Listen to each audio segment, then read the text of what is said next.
evening and welcome to News Watching. I'm CateT OliviaL. And I'm Olivia Lane. Tonight we have the latest on the white powder scare at Donald Trump Jr.'s apartment. And a reset for the Amazon headquarters will mean hundreds of layoffs. All that and more tonight on News Watching.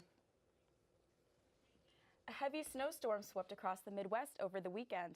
Jamal Cole is a community organizer in Chatham, a largely elderly and black community on the south side of Chicago. Cole received over 30 calls from the seniors in the community who needed someone to shovel snow in front of their homes. Cole put the word out on social media that he needed help. He tweeted asking for 10 volunteers to help shovel the foot of snow that had piled up outside of the houses of the elderly people in Chatham. The following morning, 120 people showed up. In just a few hours, his tweet gathered more than 22,000 retweets and 64,000 likes, inspiring people to take action.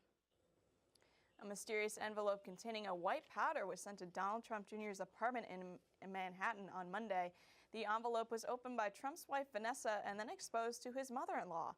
Authorities were alerted mid-morning and are still clearing the apartment for traces of the substance. The two were decontaminated in the apartment, then sent to the hospital for further evaluation. The NYPD confirmed that the substance was cornstarch. Donald Trump Jr. took to Twitter and called the situation disgusting and disturbing. 2 decades after taking a baby from a hospital and raising the child as her own, prosecutors said a South Carolina woman pleaded guilty on Monday to kidnapping and interference with custody. 52-year-old Gloria Williams allegedly posed as a hospital nurse and took Kamaya Mobley only hours after she was born on July 10, 1998, at a Jacksonville, Florida hospital. The child goes by the new identity Williams gave her, Alexis Menigo.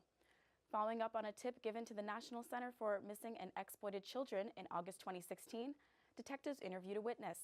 Prosecutors are seeking up to 22 years in prison on the kidnapping charge and up to 5 years on the interference charge under the negotiated plea deal. 3 jail officials were charged Monday in a case of a Milwaukee inmate who died of dehydration in the cell after being denied water for 7 days. Terrell Thomas, 38, was arrested on April 15, 2016 and died soon after in the same month.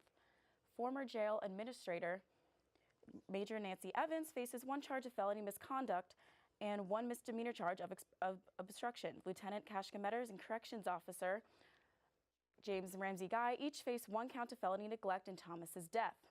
Metters ordered the water to be shut off to Thomas's cell as punishment after flooding a previous cell.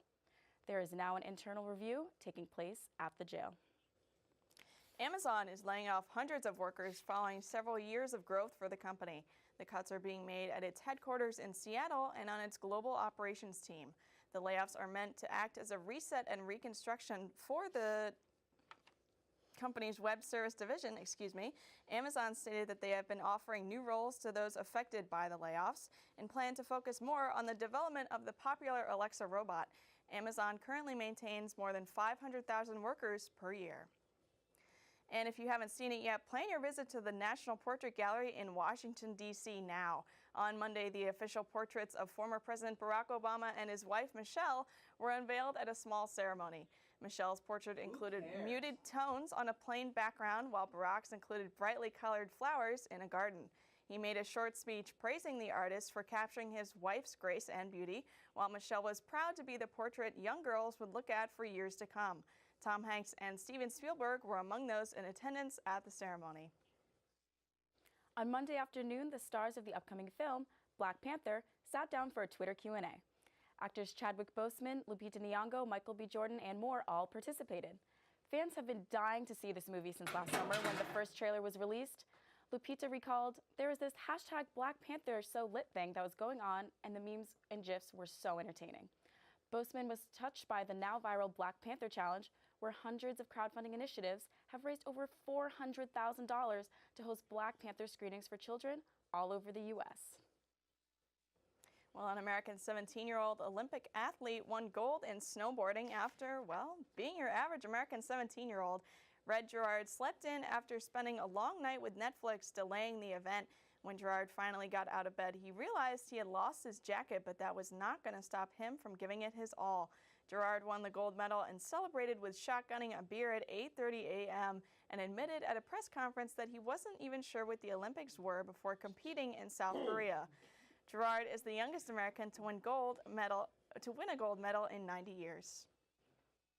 An undocumented immigrant who took refuge in a Phoenix church and whose 5-year-old son has leukemia, was relieved Monday after finding out that he would not be deported. Immigration and Customs Enforcement, or ICE, granted Jesus Armando Balderas a 1-year stay of deportation on a humanitarian basis. Despite being brought to the U.S. when he was a baby by his parents from Mexico in 1989, Barones was not eligible for the Deferred Action for Childhood Arrivals program. Barones is now able to leave the church, return to his home in Arizona, and be with his pregnant wife and 5 children. His young son, battling cancer, is overjoyed at the news. New details are emerging after that fatal plane crash on Sunday that killed all 71 people on board. Investigators say the speed sensors on the plane may have iced over in sub-zero temperatures. Because of the tampered speed information, the pilots decided to take the plane off autopilot, which led to a rapid decline in speed and ultimately the crash.